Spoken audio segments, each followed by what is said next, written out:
The next station is...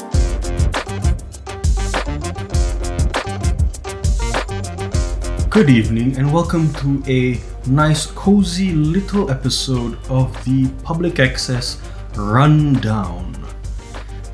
As always, I am your co-host Fariz and this is my co-host. Murareng. Is that English? It's actually Thai, but I'm pretty sure I'm making it sound a bit more Mandarin. Why is it Thai? We'll find out. Give it a bit. Alright, fair enough. Well, now I guess I gotta translate the thing in our little name cards. You should put it in the Thai characters also. Yeah, I gotta find like a font for it now. Yeah. You are just giving me work, woman. Yeah.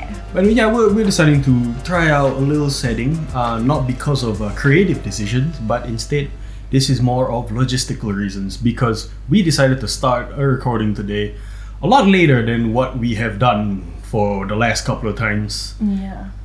I would think so. Plus, once again, instead of relying on sun or sunlight, if you look behind, hopefully the camera can capture, we have fairy lights now. It's true, yeah. It does make for a little prettier background. Yeah. A bit of a challenge because I do all the tech, so I'm used to having a lot of light flood in.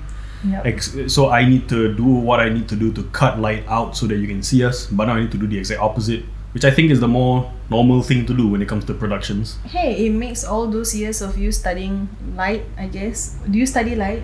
Well, lighting. I've Lighting. done modules in lighting. Yeah, come put to good use. You make your teachers proud. Correct. Show them our podcast. I hope so. I hope I did something that is good enough, at least I hope. That's it. Okay. It looks. I guess it looks nice. I don't know. I just. It looks really pretty. Happy. There's the fairy lights In behind. the previews for what we see on the little camera. But I will see in about 24 hours once I ingest the footage into Premiere Pro. Well, it's not really editing. It's like technical editing. No, as in marketing Premiere Pro. Oh, Like just throwing in there as if you want them to sponsor us. Adobe, you greedy sons of bitches, all of you. I'm not the only one. So anyway, we decided to, while we were at night, we were workshopping on a couple of ideas for the show, and I realized that we kind of had a format that we wanted to try, or at least I wanted to try for a while, based on a thing that you like to do. Be it at home or sometimes out in public when we're having a Out in meal, public. just walking down the street and you just do this.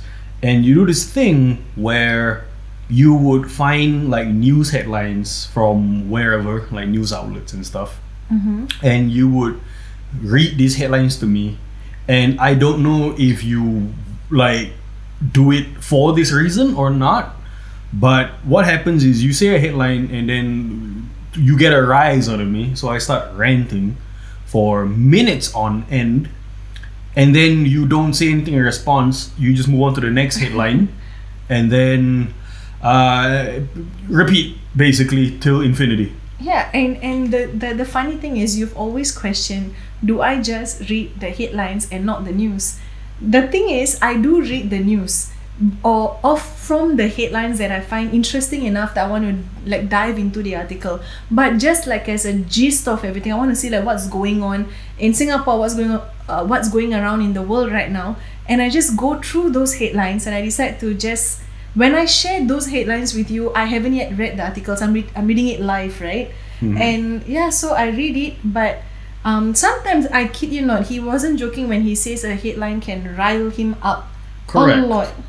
I like to think I'm a very opinionated man. Which is fine. And then I'm just like, since he's ranting, I'll just let him rant.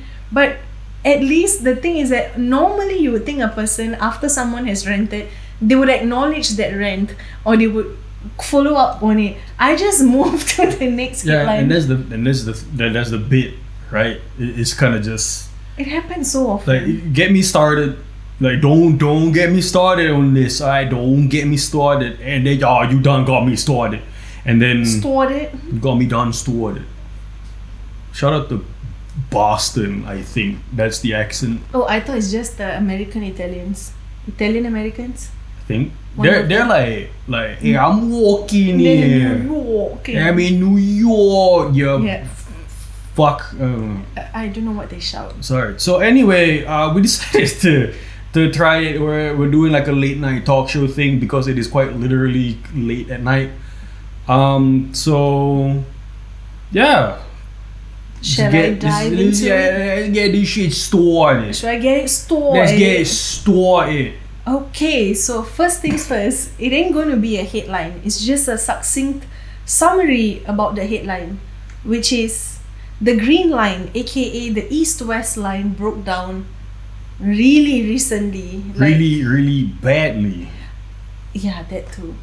And I kind of want to hear your thoughts on it. Because I have to get you store it. You gotta get me done store it on the East-West line. So yeah, it's a bad one to say the least. In recent history, I think we've never really had an MRT breakdown. That's the thing though, but very MRT long. has totally broken down before. It's broken down before, but more often than not, it is usually resolved within that day. You know what I mean? We have like signal faults that happen a lot when I think they're closing the circle line months ago or something. Because they were connecting the extra station Yeah. to make it actually a circle. To actually make it a freaking circle. After so long. So like there was the thing that happened, I think I want to say like last year or 2 years ago, where there was signal faults happening every other day. But the thing is, like, while they sucked and they happened a lot, usually they were resolved within a matter of like 2 to 4 hours. And most of the time there are probably accounts of people where they board the train at like say 1 p.m. and everything's fine. They didn't even know the train had a problem like that morning. It's always in the morning, like during the morning rush hour, and everyone's going to work. But this one, where the East-West Line, where a train not only broke down but straight up derailed from the tracks, which is practically unheard of in Singapore. Help me understand this, because I did read online when it said derail, but for me derail means it literally went off track. Yes, Right. and I thought that it was an exaggeration, but there are actually pictures taken by like some news outlets. I think it was the Chinese one, the like Xianhe Laobao or some shit. Oh, someone spitting languages. I used to work with enforcements. Let's put it that way. Oh, okay. I thought you were gonna say I used to work for a Chinese newspaper. I used to be Chinese at one point. That's why I became brown.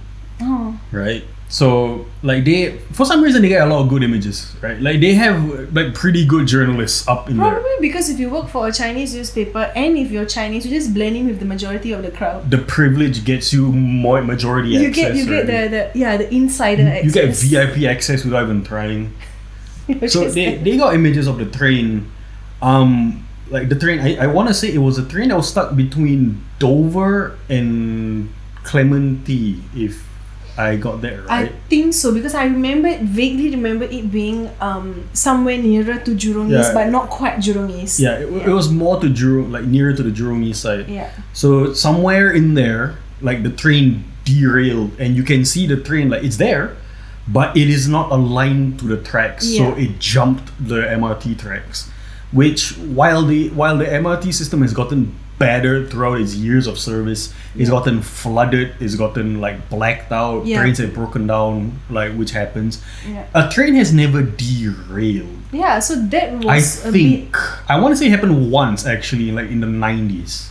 No, because that was the thing. So there was another article that I chanced upon where it was I don't know who has time for this, but I guess good on you for doing your job. There's this dude who came out with an article where he compiled all the instances where the trains have broken down. I mean, it sounds like a journalist would do that. Yeah, but or just somebody who's really bored. True. But the thing is, I didn't fully scroll through everyone to fact check whether there was a previous issue of derailing. So you're right, it might be the first one, it might not, it might have been the second one. I vaguely remember like a Straits Times paper where like the headline before, it was like the old one, so I want to say it was like in the 90s, where a train did derail, but There was like a fleeting picture on a Reddit, I think. So Huh. I want to say it's real. To be fair, it could be like photoshopped. You never know. I'll never know. I never really did fact check, but I remember seeing something like that. Okay. But the fact is, if it did happen, the total number of derailments is like not more than 3, which for Singapore's insane attention to planning and Yeah. execution and regulating everything down to what we wear, it is insane that it happened even once.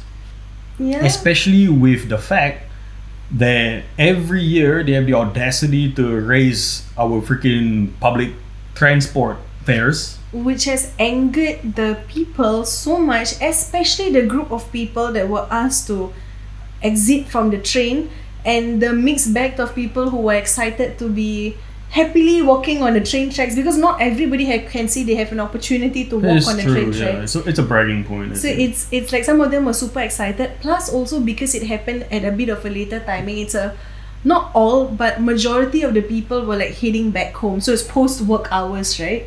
So it's like a little fun Did exploration. it happen the evening or the morning? I thought I it was the genuinely evening. forgot. Unless I'm wrong. But some point of time, I just remember seeing so many people commented like they were excited. They were basically you're right. They were bragging about the fact that they were walking on the tracks. But the same people who were bragging were also just as angered by the people still on walking with them. But they were angered by the fact that you still have the audacity to up the prices after this. That's the thing, right? And the It's- thing was, what was it? The fact that this is so new, but you are right to say that this is not going to be fixed in 2 or 4 hours. This we fact checked. The article, the statement came out saying that it will be done from the point of time this incident occurred till the time they claim to fully fulfill it. It's about 5 days, I think so. Which, especially with like historical context, that is very unheard of. Yeah, us being Singapore. Like I think as of today, the date we're recording, the whole incident has been going on for about 2 days now. Yeah.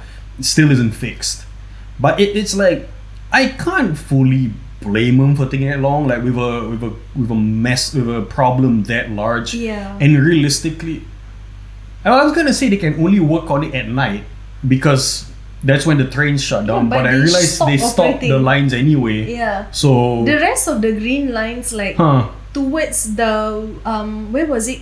I think it's Queenstown to Boon Lay or something along those lines. Yeah. But I know it's not the entirety of the green line. It's not like Yeah. Changi to Tuas is affected kind of thing. True. But a large portion is affected, and you're right to say that normal train repairs, maintenance, and work is done at night, wee hours of the morning before the trains operate. But this one is, hey, I'm shutting the line. Yeah, it just hit me that like it's shut the whole day. Yeah, but hey, here's 5 days or so. But once again, is maybe you're also right to say that because of its magnitude of this issue, that they are they cannot afford to spend 5 days to fix this.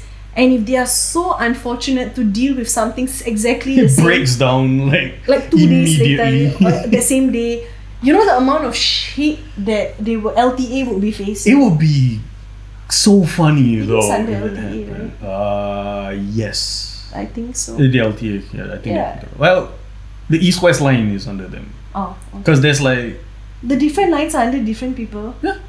like the purple line is under Don't say LGBT. no. Just because it's purple. I think there's like 2 carriers. Like SBS handles one, SMRT handles majority of it. But don't they all collectively fall under LTA then? I wanna say yes, but I'm not entirely sure. I mean, most this one- likely, knowing Yeah. Singapore, somebody's gonna be in charge, right? Of course, it'll be a government agent. So it's like, I'm just thinking like, yeah, it's transport. So transport should... Yeah, I mean it's definitely under the Ministry of Transport. Yeah. But like I don't know what the actual like organization is, Yeah, which is crazy. but now my thing to you is this. Like, if you were... Thankfully, we were not directly affected by it because we were not caught in the train or what. If not, our story would be very interesting about how we can brag and say we also walk on train tracks. Ah, Have if you only. walked on train tracks? No, can't say that I have. Of all the things that I've done, can't say I've walked on train tracks. The only train tracks I would say we have totally walked on are those abandoned places that you can find That's in a true. park. I mean Bukit Timah Railway. The rail, I was yeah. there. Yeah, so it's like Nice yeah, place. fantastic though. But other than that, I can't say we. It would have been so much fun. I hate that I'm saying this because it feels nice to have said like we were part of it, and do you know how it felt like? Would have been a lot more fun, but we can't say that. It's definitely a brain, right? But my thing is, what do you think would you have? I mean, you of course have to exit the train and also walk. But what would you think would be running in your mind if you were one of those affected people? Would you rather be in that? Let me rephrase that question. Would you rather be in that group of people who were affected in that train that derailed, or would you rather be those people that were crowded at the trains and bus stops, bus pickups? The bridging buses, I think is what they call it. Either way, even if you had exited from the train, you would have made your way to one of those bridging buses to take the bus. But I'm saying that at that moment, which one would you have said that you would rather have been in the shoes of? I mean, I think the answer is easy, which is I would rather be on the train. Yes. Because the whole time I would be thinking, oh, somebody gonna get fired. That would have been your thought process. I mean, yeah. Train of thought. Because train of thought. Because it's so like the MRT is this central thing, right? It's not like there's a lot of public transport networks around the world. Okay. And like obviously a lot of people rely on them, but not many of them rely on the public transport system as much as Singapore does. We're so small, and owning a car is so, like, let's be honest here, impractical, that a lot of people just need public transport. If public transport if the MRTs didn't run, if the buses didn't run, if taxis didn't exist, if they didn't have a proper running system, this city would grind to a halt. People wouldn't be able to go anywhere. Yeah. We're small, but we're not that very well connected. We can't even walk on expressways. Think about it like that. Like if you wanted to. Mission. Yeah, but we don't really have an alternative. Like if I was in Jurong and I needed to go to like the airport, for example, right? You would take the train. No shit. You cycle. But that's the thing. If you don't have a train, there isn't really like a clear path to go from like Jurong East to like, you can't just really walk in a straight line. You gotta like curve up north. You gotta curve down south. And you gotta walk through a bunch of neighborhoods. There's no real direction. It's not like the expressway, whatever expressway it is, that connects the two. It's not like they're connected. You know what I mean? Yeah. Like it's a series of roads, and that shit is impractical at best. I do have another question now that you mentioned this. Do you think Singapore will still have the audacity to up the prices though? Oh, they would. Like easily. It's not even a question. We're gonna bitch about it, we're gonna complain, we're gonna talk about it, but the price is gonna rise no matter what. It's stupid. And it's a question that I don't think we're ever going to get like a straight answer to. Because I think the scapegoat answer every single time is gonna be inflation, which I don't believe is a real thing. Yeah, I mean, say all you want about inflation, doesn't change the fact that salaries are the ones that's at a standstill, where everything, the cost of living is just exponentially going up. Yeah. Like our transport, right? Adult fares. You know how much we, the two of us, yap about the fact that we miss our student fares, our student concession specifically. God bless student concession. R.I.P. God damn. For us at least, but yeah. But no, this shit, like with the amount of like regulation that this place has, how uptight it is, it really just shows that like how Singaporeans are reacting to this, with the bridging buses being the way that they are. It is still like to me it's like it was and is, I feel, a very fast response, but also because we are so small that they are able to come up with this solution that's considerably easy. But the thing was, if you have seen pictures of the crowd control, yes. No, exactly, right? Like that's what I say, like the solution was there, it's given to them. Hey, there's a bus. Like they plan so much about the MRT and how the MRT would never fail. And even if it does, we have this whole system of like buses to come through. Yeah. You plan so forward for this, which is supposed to be perfect. But in case perfect doesn't work, we're supposed to have this. This backup is also perfect. But now we have this situation where clearly the MRT is not perfect, in surprise to apparently everyone. And then the bridging buses that popped up are not well either, which I think has been happening for all the train breakdowns. You have Singaporeans become complete animals You got people shoving and pushing each other. I'll be honest. I'll be nuts. damn honest. I do not know if I was in either that affected train or if I was just journeying home where I need to go by that route, and if I had to deal with that bus situation, I'm pretty sure Grab prices would have soared high. I'm very sure like they tripled or they quadrupled. I would have done one thing though, which I haven't done in so long because ever since OFO went out of business, I would have found the nearest bike, download that goddamn app, key in my details, rain or shine. I think it was raining that time also. The second day it was raining. It's like heavy rain. I wouldn't have cared. I would have cycled my ass back home because I am not fighting that crowd. It's too barbaric. And the other thing is like the fact that when you see those videos or photos, it gets worse than like Zouk Club at its peak. Those places make Zouk look like an open club. Yeah. Open park. Open club. It's like, yeah, the only thing open. And now I'm going to go into Zouk. Zouk, that it is so, compared to a lot of other clubs, is patroned by a lot of people for whatever shitty taste you have in specifically techno and like sometimes EDM music. You do you. But it's so sardine packed that there's no room for dancing unless you consider up and down jumping a dance. I remember someone posted he basically like told a story. He said a scene of what happened during like a surge when a bus arrives and everyone wants to board it as soon as they humanly can. Yeah. He mentioned that like he was at like the side of the road, so he's like right there to board it. Oh, okay. But when he was next to like a bunch of like old women, like elderly women, and then like it was fine. Everyone was just like on their phones, scrolling, just wasting time, just trying to forget what is happening. Yeah. The bus came and the doors closed. It was a free for all. Like he was pushed like into like not the bus door, but like the side of the bus. So he couldn't even enter. He couldn't even enter because he was being pushed into the side, and then like they were pushing. The reason why he got pushed into the bus, like the side of the bus, was because people were pushing him into the elderly woman beside him, and he was like, "I'm not gonna kill this woman to go on a bus. Yeah. So to save myself and this human, I'm just not gonna do that." And like, it was horrible. Oh my god. I don't know what happened to him. I hope he's alive. It's like that term kanchong.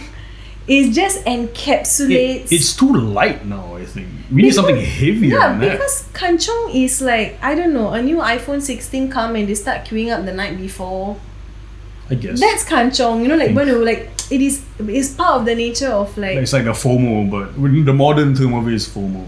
I don't think it's FOMO. It's that they're doing something preemptively so to make sure to secure yourself the something. The FOMO is so hard. You queue for 24 hours before you do it, which is what we would call kanchong. Yeah, but with what you have shared with like the bus scene, like I wouldn't want to be caught dead in that, man. Honestly, speaking of crowds, I feel that I want to segue into a next topic because it has to do with crowds, and I'm not talking about one or two. Let me just double check to see the number. Yeah. So this is an article. I can't remember what's the exact source, but I promise you I read this online actually earlier on today, where it said around 17,000 youth in Singapore are not in school, work or training, which means you're talking about people from about 15, 16 to 35. That's the youth range. But I think specifically these 17,000 are actually target in the youth group. They are talking more about, I think they dropped the numbers between 16 to 24 or something. Like it's a much smaller range. But you have 17,000 of these people not in school, not working. The training is the thing I'm a bit confused. Like training with what? Is it NS or? So what they mean by that? So the demographic that you're talking about is called the NEETs, which is NEET, November Echo Echo Tango. And they stand for people who are not in employment, education, or training. So these are people who they have finished school, they don't have jobs, or they don't have jobs, they're not in school, which is to say like they're getting like a certificate, right? Okay. Like that's what we go to school for. Yeah. And when they say they're not in training, it means they're not like in a job training, because some people they take time off from their job to train for their job or future jobs. Okay. So that's what they mean by these NEETs. Oh. But I think a more before it was known as the neats. The Japanese did have a term for it, although it's more alluded towards a social outcast. Usually, it's a term given to a person, male or female, who is up in their room all day and they basically never leave. Is usually that, like social shut-ins. Oh, okay, it's called a kikimori, I think. The kikimoris, like that's the name of those, the term that they give to these people. Okay. And it does have a parallel to neets, where these are people who are they don't fit in with the kind of societal norms of you need to always be doing something. So at work or at school or training for work, like I think in Singapore terms we call it upskilling. Now, I was just gonna say that, yeah. Right. So these are people who are doing none of that, and they're kind of just living their life. Yeah, and the concerning part, you see the term living your life, right? Which is not wrong, but the concerning part, the more I dug in and read into this article, what was scary is you're not working because you come from a loaded you are not born with a silver spoon. Whether you have an education or not, you're not having an inheritance, a trust fund, wealth. You just are born into wealth. It's not those people. These are, and I mean, it's not that I want to say it or anything. It's not that I enjoy saying it or anything, but it is so sad because it is very predominantly heavy with this specific need category of people, that they are predominantly from a specific race. I'm not saying all of them, but a large majority unfortunately falls under like people who are Malays. Yeah. And I'm not Malay. I but the thing is, I never did understand why, because I was just showing him an article it was like a news cut out article on TikTok where it was where it stated something along like the race which has the highest health complications is Malays. And before I even showed him why I wanted to show him that specific TikTok was because of the comment section. And then his response is, of course, like it's the food, like no shit. And the comment section also was, kunafa, have this, no wonder you all have pre-diabetes, diabetes, post-diabetes, you all forever have diabetes, kind of like comments. And it's not just comments coming from other Malays. They are like Chinese, Indians, whoever it is, that they're like, no shit, Malays are the one with the most health issues. And like I'm Eurasian, but I was basically raised Malay. I grew up Malay. Yeah. It's like, if you tell me a Malay person got diabetes, it's like, no shit, you have diabetes, you're Malay. But it's kind of when it came to like the neat thing was, I want to say I was surprised. Why? But part of me was like, no, I get it. It's not to say I'm like, yeah, no shit, Malays don't have jobs, they don't study, blah blah blah blah. That's not what I'm saying. Mm-hmm. It's kind of like, I get it. I can't explain it, but I understand. Because you come from that racial background. Yeah. Like, cultural kind of like, connection, I guess. Yeah. It's kind of like if I told you that. It's like if I told you like something was a certain way, like a stereotype kind of thing, right? It's like Chinese kids who get beat by their mom. I don't know. They are not the race that gets called up for that. Like okay, maybe not. Maybe it's they get beaten for getting a B. No, it's like an Asian kid. Yeah. Had a rough childhood because their parents beat them a lot. Yeah. It's like, no shit. It's like a preconceived notion that you have at a societal level. So the thing that made me concerned was that I had this thought to this, because this neat information how Malays are the majority race that fall in this category was like, this is news to me. I didn't know this. The diabetes shit, like, I don't know, fucking no shit. To me, it's very messed up, because there are a couple of things where Malays, unfortunately, the stereotype, which is a very negative stereotype that's always tied to them, is like Malays are lazy, right? Like they are like, that's why lepak was a term that, yes, they use it lightly, loosely, like to chill, just lepak je, that kind of thing. But that association is always made by like, Malay, of course you're lazy, and it's not a nice thing to say about someone, to call someone lazy. But at the same time, there are two other than that, like the whole diabetes thing. The other thing that I hate to see online over and over again when it comes to substance abuse, I'm talking drugs here. Malays are usually also the ones that are either in the end of consumption or dealing it. Yeah. I never get that why, but now with this need thing, it just makes me even more upset to know that not only are there 17,000 is not a small number. Yes, I know our population is like It's millions. 5-6 million, but Singaporeans alone is small than that. But 17,000 of people who are out there without. And I'm not talking about category of people because you got retrenched or fired. That's a different story. This is you don't even have an opportunity to get a job. I think the issue that I have is with that word opportunity itself. Yeah. Do you think that they are dealt a different card, a deck of cards to start with? Not all, generally speaking. So, I mean, with Malays as a people, as a culture, it's very like the customs of like Malay people are usually we're very diametrically opposed to a lot of stuff. What do you To a lot of, I would say, Singaporean customs. Okay. Where, like, what is like the global the global opinion about Singapore, which I think a lot of Singaporeans like kind of share. It's like we are this business powerhouse. Yeah. All we make is like smart people. We make business people. We make banks. We make tax havens for the rich. Cough cough. But with Malays, it's kind of like I'm gonna go on a tangent that may or may not make some people mad, but I wanna say as a culture, we never really have kind of fit in with this the multicultural society of Singapore, where you have the Chinese who, in particular, I want to say, like, if a Chinese person becomes successful, it's kind of like it's expected. It's not only expected, it's ingrained in them. And a very big example of that is, while majority of Malays are not all Malays are Muslim, and that's a conversation for a whole other thing, right?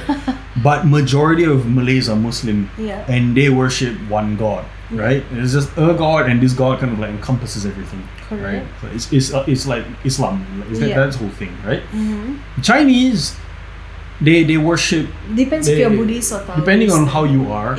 More often than not, it's like Buddha or it's a couple of gods, or Buddha and a couple of gods. But a thing that a lot of them have is that there is this little fat man. Or the money god. Not money. Laughing Buddha. The god of wealth. They like money so much that they worship a god for wealth. And I'll admit, I stole that bit from an Asian. I want to say he's a Malaysian Chinese stand-up comedian. Right? I stole a bit from the guy, but it's true. Right? It's like, as much as you want to say the Europeans conquered the planet for wealth and all that shit, they don't worship a god for wealth. They don't. Yeah. But for Malays, culturally, we've always been pretty laid back. When the British, simplicity is tied to Malays. Also that, right? Like when the British came, the Malays were like kind of I'm not gonna say they rolled over and took it like a champion. They kind of just like, oh, you guys are here to take over. Just don't harsh my vibe. Basically, that was kind of how they dealt with it. At the big, it's like, you want to come in and do your weird white people shit and build factories and hire a bunch of slaves, start a sex trade in Asia. Cough cough. You go do you, but we're just gonna stay here. We're gonna fish. We're gonna have our families, and then we're just gonna exist here. So, like that, like in some ways, our ancient culture, it bleeds into our current like selves, right? Okay. Like the Chinese, the Indians, the whites, the blacks, the colors, all of them, all the colors of the rainbow. Yeah. Like, we're all modern. We're all modern society. We're not like barbarians. We're not killing each other. We're not raping pillagers out there. We're not raping and pillaging villages. Like, we're having jobs, we're working, we're existing, but we still retain our culture, right? That's what tradition is. That's what like Deepavali is, that's what Raya is. But it seems like with Malays there has been this like disconnect at some point. And to me that is a big reason why we don't we as much as we say that we get health issues, we understand it but we don't follow it. That's why a lot of us are predisposed to diabetes. It might be a genetic thing, I don't know, I'm not a doctor. Yeah. But the thing is, we know that diabetes is a problem that plagues our people, but we still eat fucking awesome shit every day. As in the steps to take to prevent it. Yeah, we don't fucking do that. And the thing about like the education part of it, I do, and I am friends with a couple of both actually. I do have friends who are Malay who are like, they have degrees and everything, and they're like nice people and all that. I also have Malay friends who probably stopped after ITE or poly or whichever like it may be. They didn't pursue to take a degree or masters or whatever, which is fine. And but the thing about this is this no education thing or not studying thing is such a concerning thing for me. And if I'm being completely objective, is because education in this country has been drilled where it's such a fundamental thing. For normal human survival, you would think like clean air, water, food, a shelter over your head, like to like what you call or deem or want to call a house. Sure. This is the hierarchy of needs. Yeah, but the thing about Singapore is that education has made such an impact, and I'm not talking no master's, PhD, a basic education, a primary school education is deemed, and nowadays I would think up to secondary school is kind of drilled and mandated by the government. So with all these mandatory implementations being there, where you kind of have to follow it because we are a country who will fine you, charge you, do a lot of shit to you if you don't follow law. How did they escape this and went on their lives without having this is my question. I mean, most of the time they kind of just like they rely on their parents a lot of the time. Like, you can't just move in with your friends because they don't have houses. Like, it happens a lot in America, I think. Yeah, but that's because that's a Singapore rule on housing thing. Right? So we can't. So they rely on their parents, and their parents are going to provide for you no matter what. Because in Singapore, where else can they go? Yeah. It's like, I want to get rid of my kid. He's a useless asshole, but I can't just kick him out. Then I'm gonna get charged for it, right? So it's a very big like as much as we want to drill education as it being important, we understand it as adults, right? Like, we're 28 years old this year. Like, you tell us that education is important. It's like, no shit. It's like, I never took my diploma when the time. I only started taking my diploma like now, because now I understand it. But I think that mentality echoes throughout, like, maybe not just Malays, but for a lot of youths in general.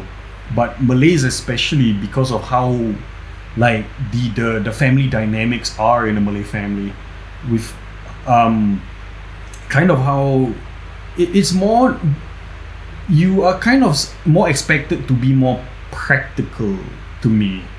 That was at least how, for me, that was how I was raised. Help me, and especially people who are watching this who do not come from a Malay background or a conventional Malay background, help us understand, especially what do you mean when you say that. So for me, I can't speak for all Malays, obviously. I can only speak for how I grew up. Yeah. And I don't know if it is as much as it is like my culture when I was a child, or if it was just like the way I used to think, because I've always kind of been deemed as an outlier in my family, my family, my extended family in general, because I always just thunk, is that a word? No. I always just thought differently, right?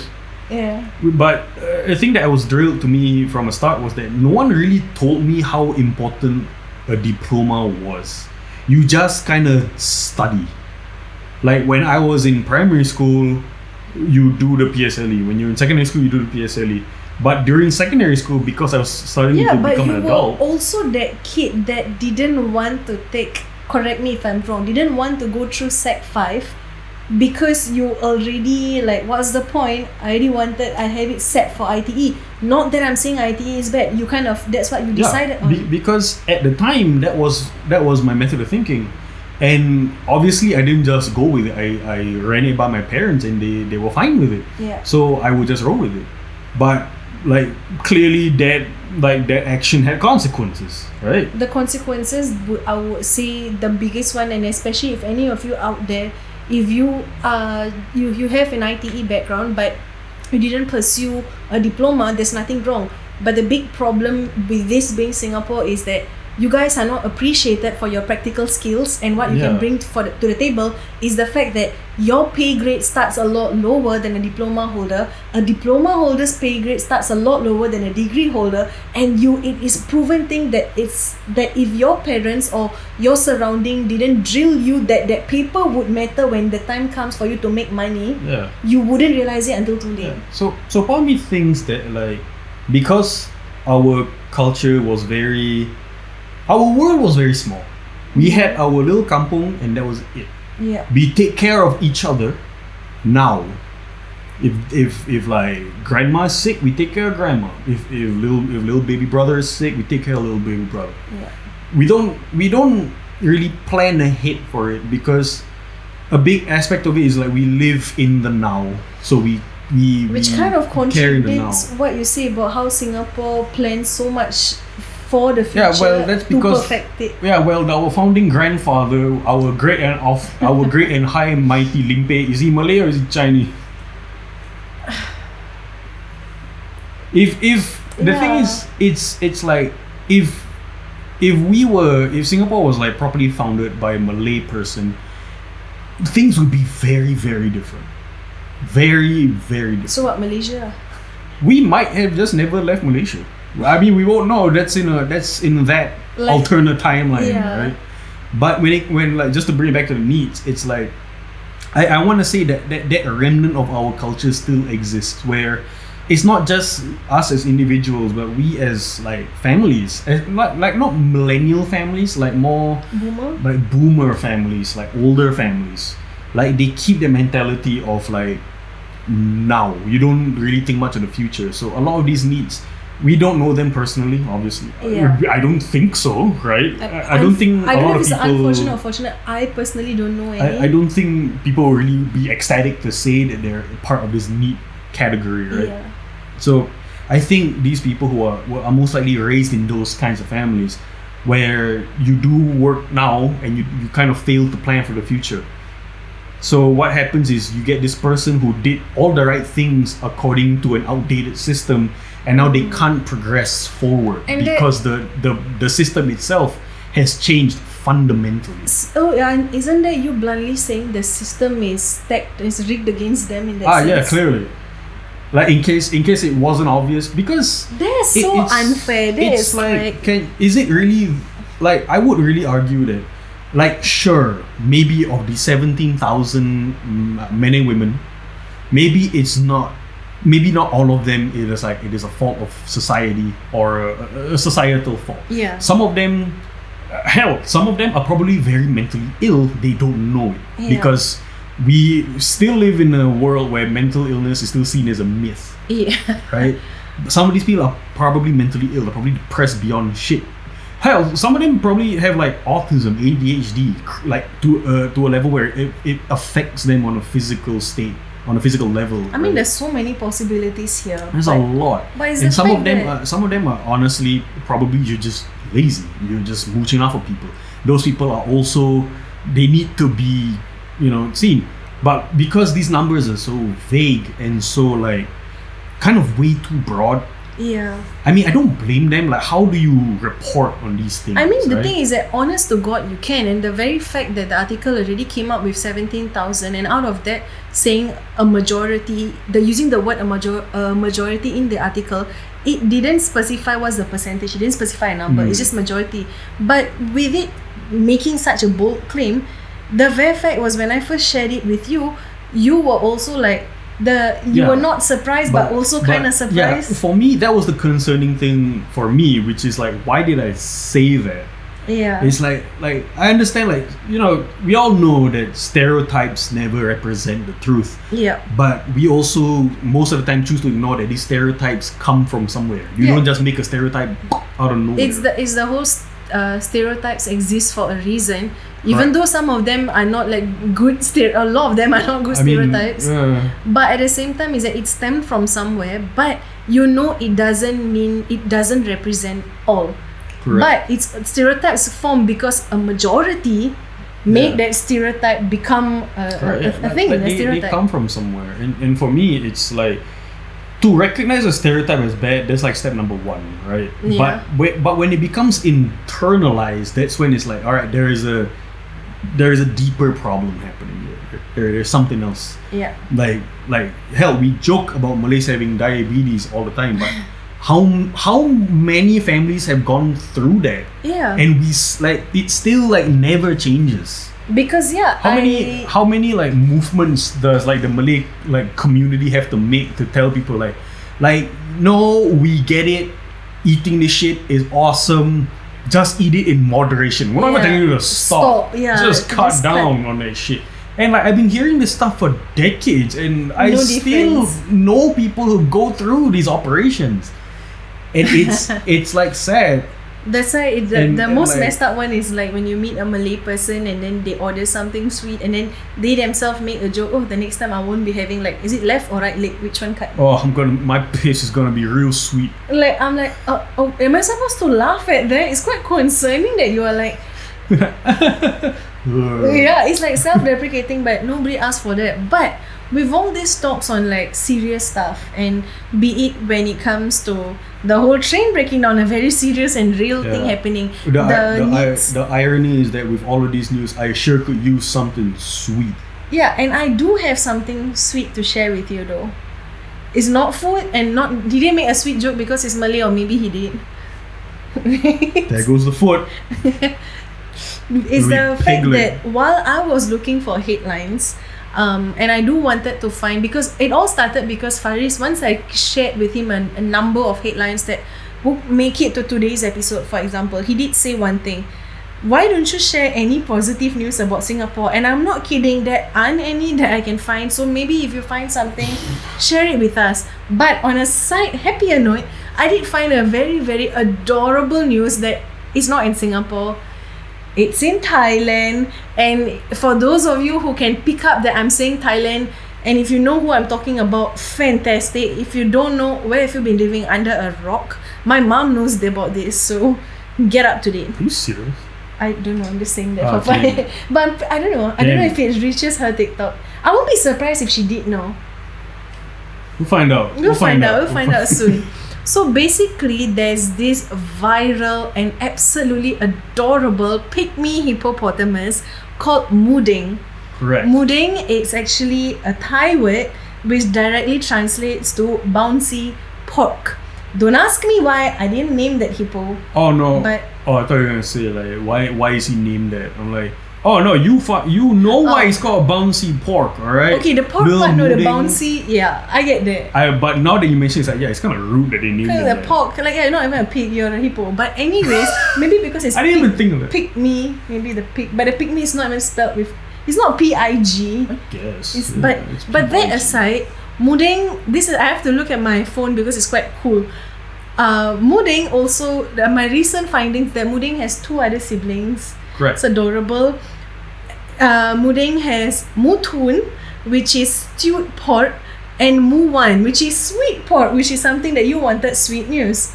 And throwing back to the start of the intro video, I announced myself as Murareng, right? That literally translates to cheery pork. That's the... Okay, fine, I like whatever, but Mudeng and family has been taking the internet by storm. It is so viral. I have a working theory that if you are listening to this and you know who Mudeng is, you are one of two people. If you're a female, you just know Mudeng because it's cute. I think Mudeng's a girl. Bloody adorable. Mudeng's adorable, and the thing is, I've seen pictures and videos of Muding. She takes over my FYP too. I get content directly from that zoo that have them. Yeah, and also get content from me because I send them to you. Also true. Yeah. The other thing is, if you're not just a woman and who likes cute shit, you're probably a guy like me. And like me, you're definitely in a relationship with a woman. I know for a fact that no gay man knows who Muding is. Correct him if he's wrong. Please correct me if I'm wrong, but I'm very sure no gay man knows about Muding. Why do you say that? Because Muding is cute, and cute things, especially like something as simple cute as a little fat little jiggly hippo, Yeah. right? Who refuses to be showered. Oh my god. Who eats whatever she wants, whenever she wants. And bites the zookeeper. And bites zookeepers She got anger because issues. they piss her off. And we hate it. We are together with Muding. Yeah. We are the Muding army. Yeah. Muding. It's like, can you edit the hippo where I'm holding? Oh, Cupping alright. the face like that. Gotta make sure it's not hiding behind the. There it is. All right. So, like, it's a woman thing, and because it's cute, and it's a little fat hippo. Yeah. And men know it because the women share it with whoever they like, and this man who's in a relationship with the woman, thing right there. See, the connection is the male has to know this from the female because of their relationship.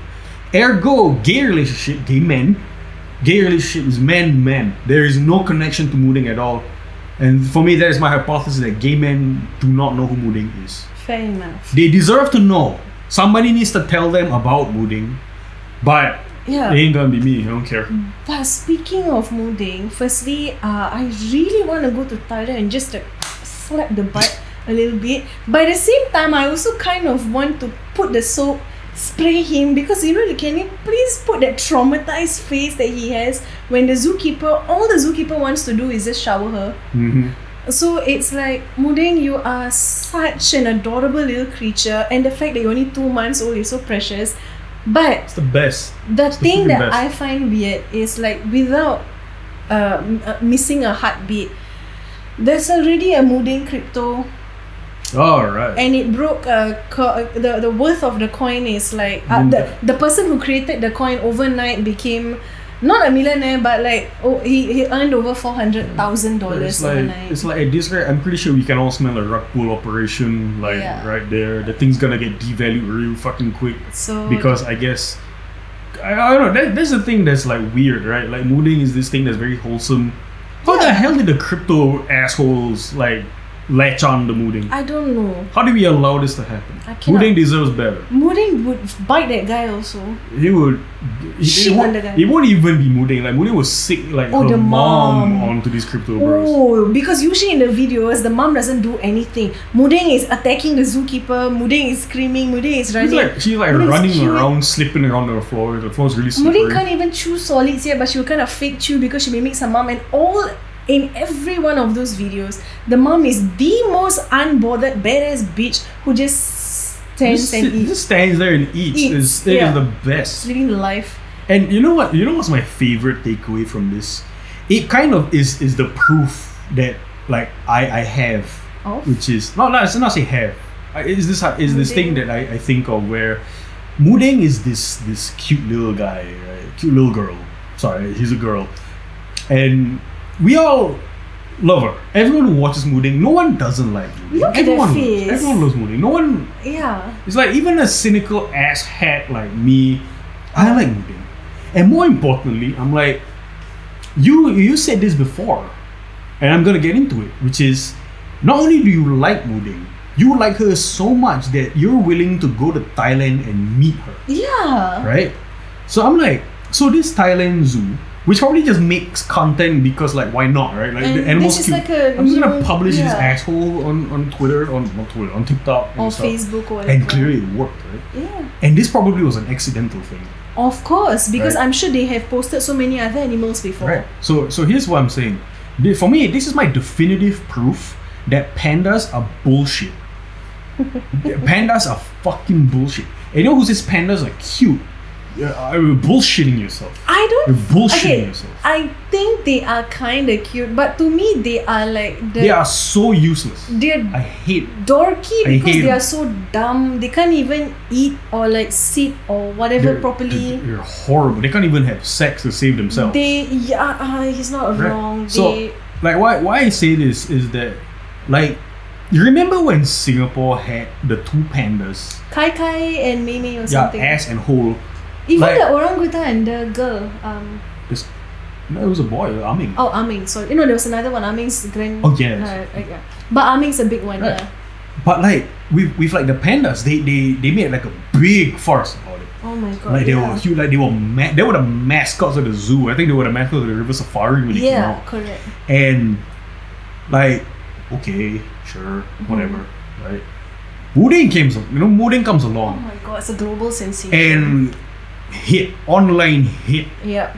overnight success. Sensation. Whether they planned it or not, Muding is in the phones of 1 million girls forever. Little pictures, like little DPs of Muding are out there. Yeah. It's the best. Stickers. It is the best thing to come out of Thailand since mango sticky pudding. Rice. Rice. I I thought Oh my it's god, gonna- man! Sticky pudding but with mango. Ooh, sounds nice. Muding would eat it. Alright. So I think it's about time that we wrap it up. It's nice that we're wrapping up on Muding. So I just wanna, as It's a always, positive note. Yeah. as always, I wanna send it out with a question to you. It's always a question. Right? It's always to you. Muding and a little baby panda in an arena. They can have weapons if they want. Up to them. They're fighting. They fight. Who wins? Muding, because I've also seen edits with Muding and there are so many edits so far. Muding with some bigger penguin and stuff. And The Muding, unit. is that? I don't know. It's like a penguin in a British zoo, I think. I don't know. Yeah, it's the brownish color. Yeah, Yeah. it's huge. Yeah, so Muding has worn that in animator's eyes. Muding, I feel like up with Godzilla, also Muding would win with her cuteness. So Muding is so precious. Muding will win everyone because she wins your heart. Muding wins. If you had one thing to say to Muding, I love you. I love you. I want to just your cheeks and your butt a bit and give you a little bath. Oh, Muding. So that was the public access rundown. We should have Muding as a guest star. I will not answer you at all. Well, we'll just interview Muding and she'll probably just bite me in the nuts because why not? Yay! I've been your co-host Fariz and this as always has been my co-host. Murarang. Really hope you got that right. I hope so too. I think it's Murarang because it's Murarang, so it's cherry pork. Nice. So if you were a pork, what would you be? If you were in the Muding's little family, one of the little siblings, It's gonna be a moo something. what would your pork name be? Tell us in the comments. Would appreciate to see what you have. Yeah. If you like what you saw, make sure you like and share. It really does support us. And we're happy to make these. We'll make a lot more in the future. Give us a like, give us a share, give us a comment. We'd like to hear what you think. Yeah. And hell, if you say something really cool, we'll mention it in the next episode. You may never know. Oh, that's cool. Yes. Or even better, we'll send it to Muding on a little paper and then maybe she'll eat it. I'm sure, yeah. Maybe we'll tape it up in a little enclosure. Yeah. Thank you for watching. We'll see you next time. Deuces. Muding.